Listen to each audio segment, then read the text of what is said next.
यह घटना एक कांस्टेबल की है जो रात के समय एक सुनसान गांव के पास अपनी ड्यूटी पर तैनात था। गांव वाले अक्सर कहते थे कि यहाँ रात के अंधेरे में कुछ अजीब घटनाएं होती हैं, लेकिन कांस्टेबल ने इसे सिर्फ बकवास समझा। एक रात जैसे ही घड़ी ने 12 बजाए, उसने महसूस किया कि कुछ अजीब है। हवा में एक ठंडक सी घुलने लगी और फिर अचानक उसे एक आवाज सुनाई दी, किसी के कदमों की आवाज जो बिल्कुल पास आ रही थी।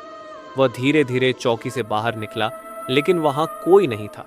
अचानक उसकी नजर एक शख्स पर पड़ी जो सफेद कपड़े पहने हुए था और उसकी आंखें बिल्कुल खाली लग रही थी। कांस्टेबल ने डरते हुए उससे पूछा, तुम कौन हो?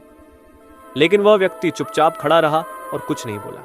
फिर जैसे ही कांस्टेबल की नजरें उसके चेहरे पर पड़ी, वह व्यक्ति अचानक हवा में विलीन हो गया।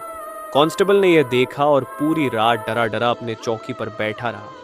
सुबह होते ही उसने अपनी पूरी कहानी अफसर को सुनाई, लेकिन अफसर ने उसे हल्के में लिया।